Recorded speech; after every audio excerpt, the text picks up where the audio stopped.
waves. So maybe you've seen this in like your general relativity course. So just a reminder of that is we can think about these gravitational waves to first order as just a linear perturbation onto some background metric. So this works really well when we're talking about gravitational waves that are traveling and hit us here on Earth, where the space-time is the background space-time is relatively flat.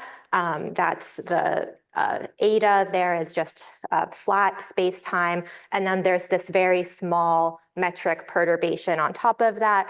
That is the h there. And h is just much, much smaller than 1. And that's what we mean that it's a perturbation. And so some properties of these gravitational waves is that they travel at the speed of light. We actually know this now experimentally, and I'll talk about that later tomorrow, I think.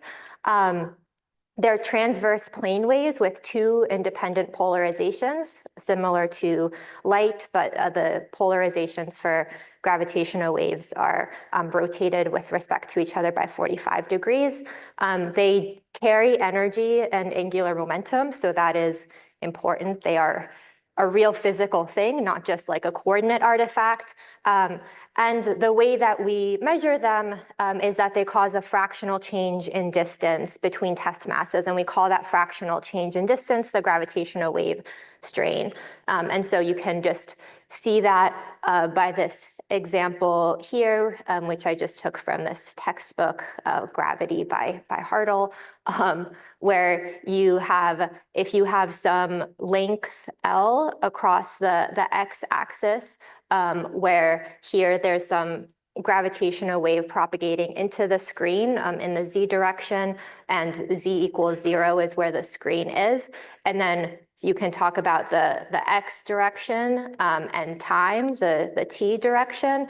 And in an unperturbed space-time, this will just be a straight vertical line. L star will just stay the same. But in this gravitational wave space-time, where the metric is given by this, you can solve for L of t by doing this integral, and it's approximately L star times 1 plus half h xx at t z equals 0.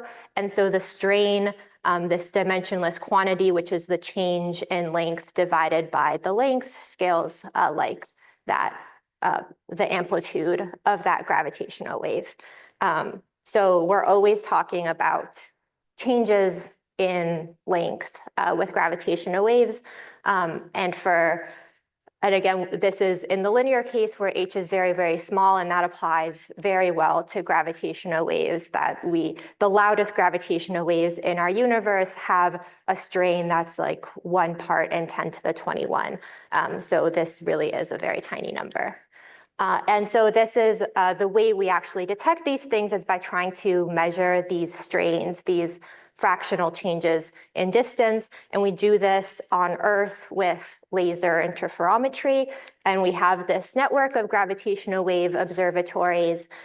You can see the 2 LIGO detectors in the US, Virgo in Italy, Kagra in Japan, and LIGO India, which will be coming online. It's under construction around 2030 or so.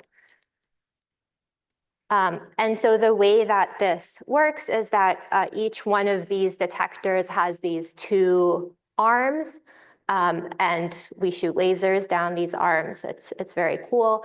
And as a gravitational wave passes overhead the detector, you can think about it in this cartoon here, where these are the 2 arms where the lasers are. And then there are these test masses at the end, which are the mirrors, and a gravitational wave passes overhead. And you can think of these mirrors as being part of this imaginary ring of test masses.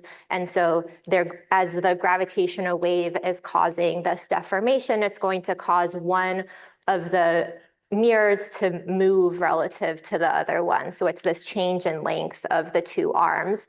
And we measure that with laser interferometry, which is what this movie is showing, right? You have these two lasers. And so we use light as a ruler because light always travels at the same speed. And as one of the arm gets a little bit longer with respect to the other one, the laser light will take a little bit longer to travel back. And so when they recombine out here, it will cause this interference pattern that gets detected out here. And that's how we can tell that a gravitational wave has hit our detector. Of course, this is a very, very tiny signal, and there's a lot of things causing the ground to shake and the mirrors to kind of move relative to each other. And so we're, for the most, with a couple of exceptions of super loud gravitational waves, including the first one that we detected actually, for the most part, our signals are going to be buried within this noisy data. So in pink here is just an illustration of the detector noise. And in blue, you'll see the signal. And so the way, I won't go into too much detail about gravitational wave search techniques, although it is super interesting and still ongoing research on best ways to do this. But for the most part, we've detected things using this technique of a matched filter search, where we have to have a prediction for what our signal looks like, and then we pass templates over it. And then when the template matches, like all these wiggles in the template match all the wiggles in the signal, then we have down here a spike in the signal to noise ratio row time series, basically. So we look for a time where our template matches what's going on in this data, even though if you just look at it by eye at any given time, the amplitude of the signal is not louder than the amplitude of the noise. But because we're able to integrate over this length of time and match what the signal looks like with our theoretical predictions, which are these templates, then we can find gravitational wave signals. Okay. Great. So that's a bit about how we detect gravitational waves. That kind of highlights that we need to know what we're looking for, right? And so we have to have some ideas of what sources of gravitational waves are before we actually do the search problem. For the most part, we also do agnostic searches, but those are just much harder. And so the sources of gravitational waves basically anything that is non-spherically accelerating masses is a source of gravitational waves. And the gravitational wave strain is proportional to the second time derivative of the traceless mass quadrupole, and it decays with distance. So there's this 1 over r term where r is the distance to the source. So for relatively loud gravitational waves, we want things to be relatively close by. So r is small. And we also want this mass quadrupole, the second time derivative, to be very large. And so the way we get that is by having large masses that are involved and large speeds that are involved. So we want like very heavy things moving a lot in a non-spherically symmetric way. So just having like a perfect sphere rotating isn't going to do it. So some sources that we think, and in some cases know, would have loud gravitational waves associated with them are compact binary coalescences. So that's what I will focus on in my lectures. We've detected a whole bunch of these so far. These are just compact objects, so black holes are neutron stars that are in these binaries, and they coalesce with one another. Some sources that we haven't detected gravitational waves from yet are core collapse supernovae, for example. So when you have a core of a star that explodes, that can produce gravitational waves. Probably not super loud ones. So we probably need like a core collapse supernova in our own galaxy in order to detect gravitational waves with our current detectors. Spinning neutron stars that are, again, that break spherical symmetry in some way. So we talk about looking for mountains on pulsars. These are very, very tiny mountains, so they're like less than a centimeter tall. Primordial gravitational waves, so gravitational waves from the early universe. These are not something we generally look for in our ground-based gravitational wave observatories. At these frequencies, they're probably not loud enough to detect like a cosmological background, but people definitely do think about these.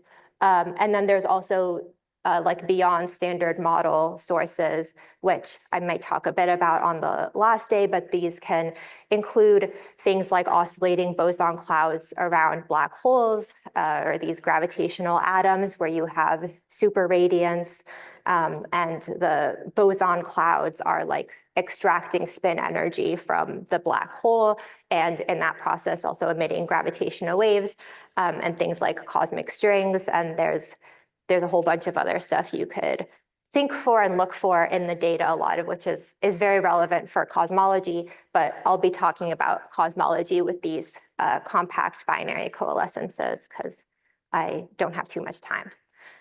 Okay, so again, this is the movie from my title slide where we can see what these compact binary coalescences are, right? So there are these, in this case, two black holes that are orbiting around each other. And as they're doing that, they're radiating gravitational waves, which in this movie are represented as these ripples in space-time that just propagate out from the source and then travel for billions of years across the universe. And the gravitational wave frequency here is related to the orbital frequency. It's 2 times the orbital frequency during this inspiral. And we can think more about the morphology of that signal by breaking it down. So here's the inspiral part. That's just what we call when the 2 black holes or neutron stars are far enough apart and they're just orbiting around each other. And then you can see here the gravitational wave frequency is, well, you can't, I'll just tell you, it's twice the orbital frequency.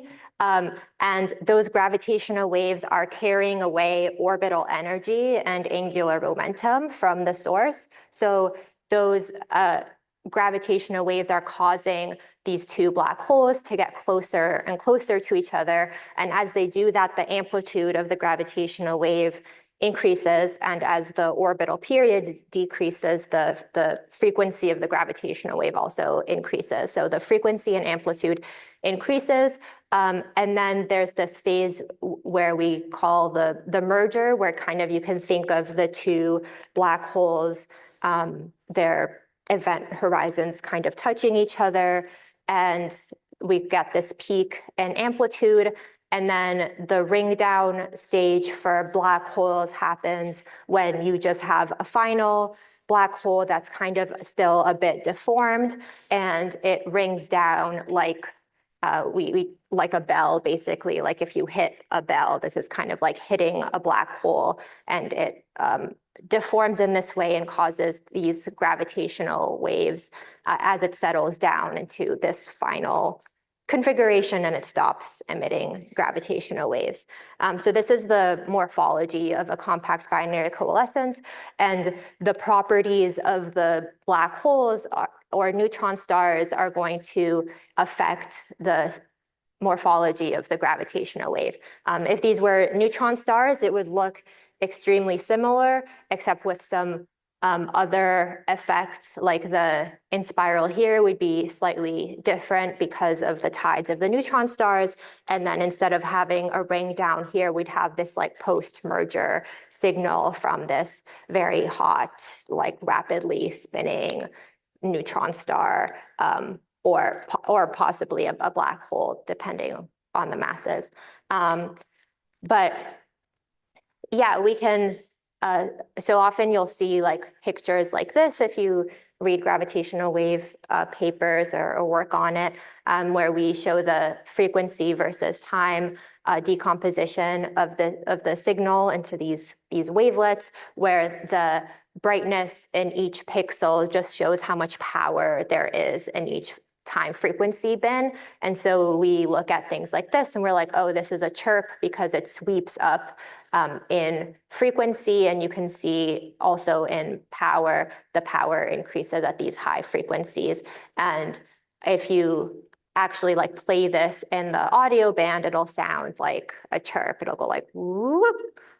So that's why we talk about chirps a lot as these compact binary coalescence gravitational wave signals.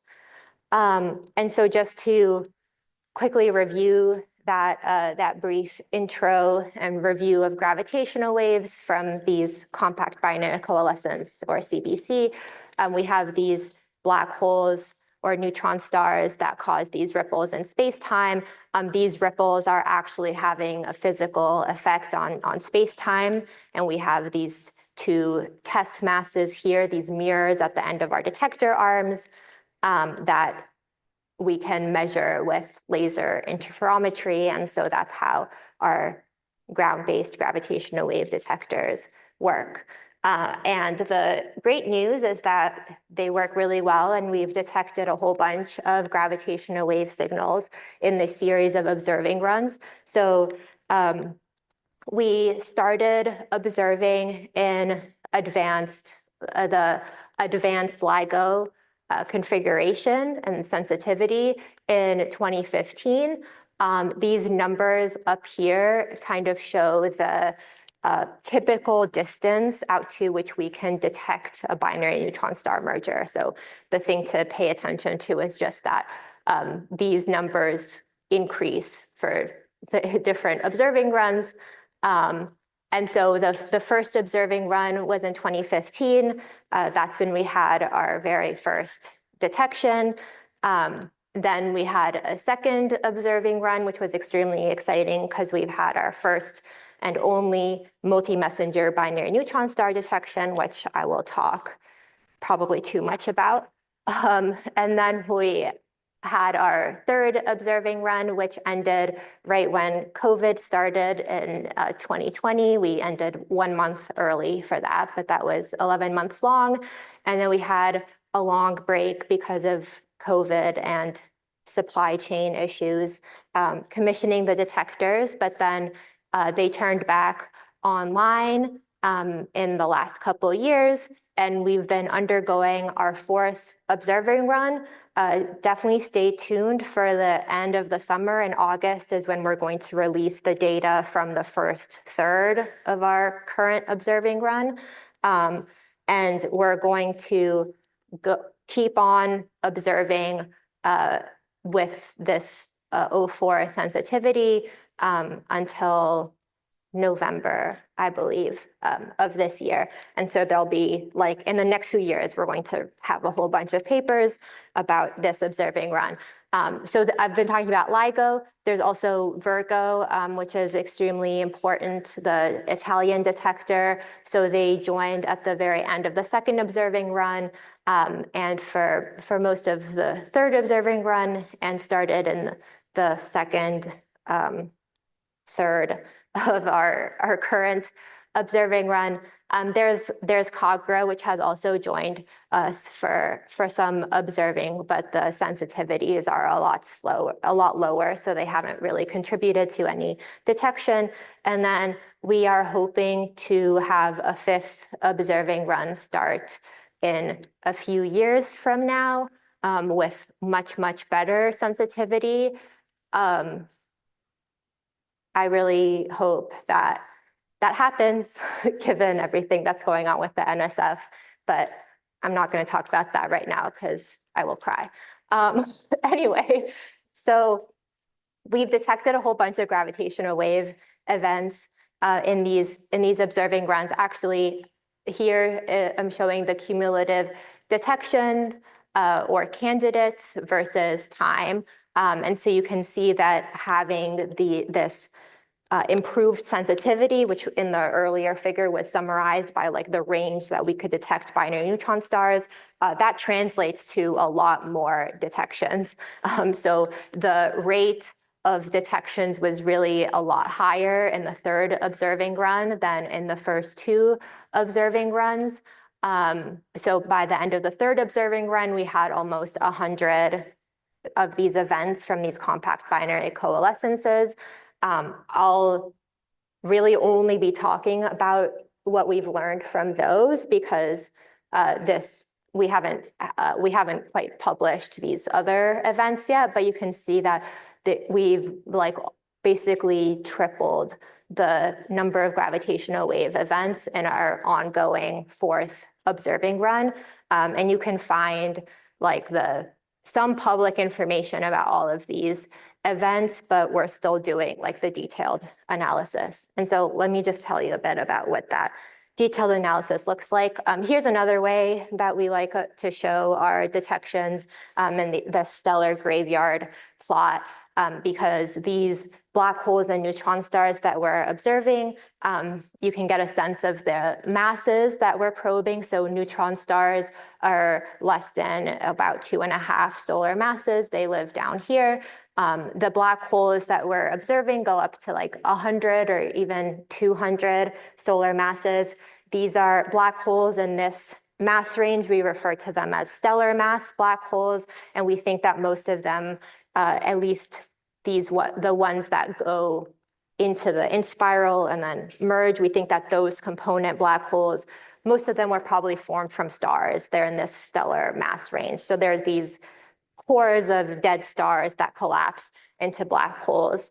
And so you can see each event that we observe is actually 3 black holes. Technically, it's like these 2 black holes that go on to merge and make this bigger black hole. That's roughly the sum of the component masses minus that little bit that was radiated as gravitational waves. And so you can see we've seen every type of compact binary coalescences, a whole lot of black hole mergers, a couple of mergers involving just neutron stars, and also some mergers involving like a neutron star and a black hole. So those are all the types.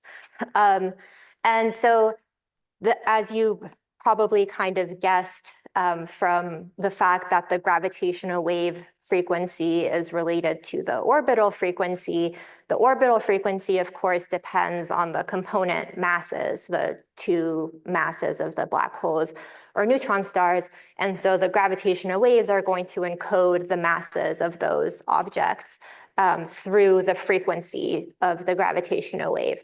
The frequencies, of course, are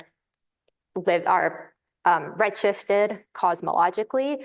So what we are actually measuring is the redshifted mass, and the combination of masses that we measure the best is this combination right here, where M1 and M2 are the 2 component masses.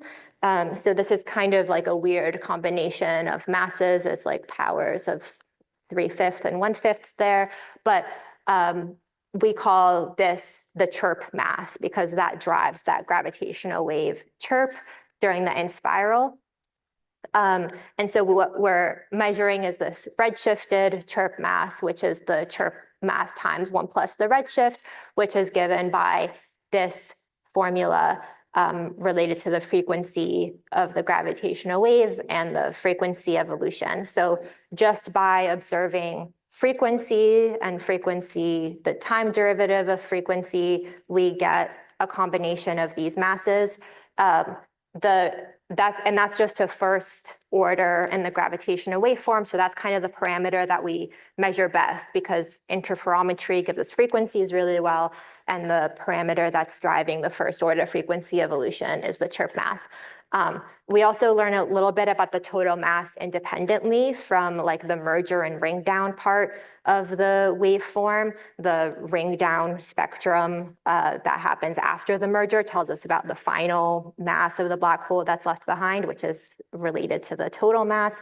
And then we learn a bit about the mass ratio by looking at the in-spiral frequency evolution at higher order. And so if we know the chirp mass and the mass ratio, we can get the component masses also, but we measure the component masses way less well than just the chirp mass. We also learn a bit about the component spins, and oftentimes, like if you read gravitational wave papers, we talk about these two effective spins, and that's again similar to the chirp mass. That's just because those affect the waveform to first order more than like component spins individually do. When we talk about the spins of the black holes or neutron stars, there are actually 3 degrees of freedom per compact object here. So that's because each spin is like a vector. And so here in this cartoon, chi1 and chi2 are the 2 spins. I should say we label the black holes or neutron stars based on which one is more massive. So like the primary mass, which has the subscript 1, is the more massive one.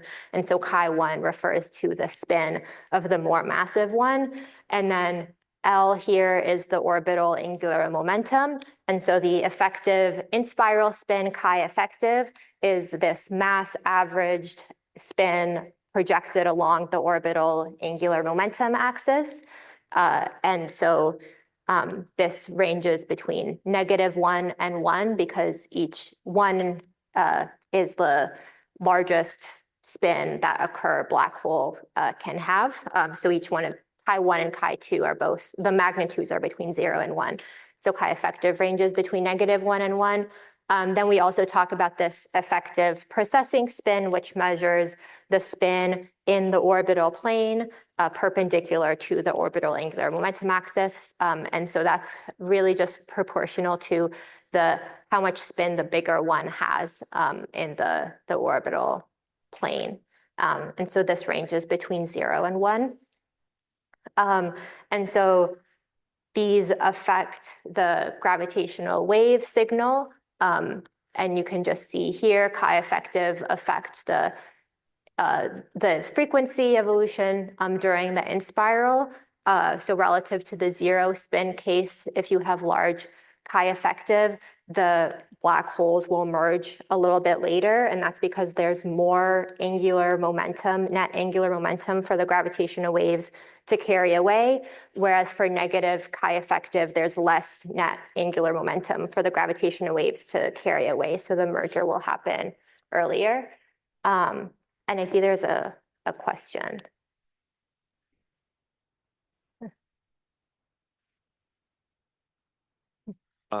Is there any degeneracy in your chirp mass? And if so, how do you break that? Degeneracy in the chirp mass? Yeah, how do you know which component was a black hole, neutron star, black hole, black hole? Yeah, I'll actually show that, I think, a bit later. Okay. Yeah, in like the next slide. Sorry. Yeah, no problem. That's a good question. You can ask again if I don't answer it. But yeah, just to finish up here, then chi p is causing these amplitude modulations because chi p is for precession. Or actually perpendicular for both. So the spin that's in the orbital angular, in the plane of the orbit is actually going to cause the whole binary to precess. And so that causes these amplitude modulations because as it precesses to be more face on towards our detectors, the gravitational waves are going to be louder. And as it is more edge on, the gravitational waves are quieter in this direction. So you get these amplitude modulations, but this is much harder to measure just because with interferometers, we don't measure amplitudes that well. We measure frequency evolution way better. So like high effective is pretty well measured. Chirp mass is pretty well measured, but precession is not that well measured. Okay, great. Yeah, so now to the question, how well do we measure intrinsic parameters? And there are a lot of degeneracies that we take into account. We are like huge nerds about statistics in the gravitational wave community because our likelihoods are very weird and like super correlated and never Gaussian. So how well do we measure intrinsic parameters? You can see here, this is a plot that comes from PE Summary, which is this tool that Charlie Hoyd developed. And here is like the effective and spiral spin that I talked about. Here's the luminosity distance, which I will spend like most of my lectures talking about. And these are the source frame masses, M1 and M2. And so this combination of the chirp mass is, again, this like very weird combination of M1 and M2. So if you look at the joint posterior on M1 and M2 here, you can see there's this big degeneracy in the component mass just because it's this combination that's measured super well. So we can measure things really well along like this axis, which is constant chirp mass, but we can't measure the mass ratio as well. So the component masses are relatively worse measured than just the chirp mass. The name of this event is GW 190412. It was the first event where we could actually confidently measure that the masses were unequal, so the mass ratio was not unity. And that was because of a lot of higher order information in the waveform. We actually had these higher order modes that are excited when you have asymmetric masses, for example. You can also see that there's a correlation between the luminosity distance and the masses to some extent. That's because these are source frame masses. And so when you look at our papers and we show you something like this, like posteriors on the source frame mass, what we've actually done is we've fixed the cosmology. And so we've used the luminosity distance and like the best fit cosmological parameters, or just like one of the cosmological parameters in a table from a Planck paper, or like the default AstroPi or something, just like some fixed cosmological parameters, and converted the luminosity distance to a redshift, and then take what we measure in our detector frame, divide that by 1 plus z, and get our source frame masses. And so in a lot of my later lectures, I will lift that assumption of a fixed cosmology and talk about how we can measure the luminosity distance redshift relation. But for plots like this, that's we assume that we have some cosmology measured by someone else. And here you can also see the effective in spiral spin, which is also has these degeneracies or these correlations with the masses. And that's because it is correlated with the mass ratio of the binary also. So we definitely have all of these degeneracies to worry about and to take into account in our analyses. Okay, so I think I still have, or should we do the break now? It's up to you. It's up to you. You can split it in two. What time is it? I think maybe we can take the break now, and then I have a lot more to talk about.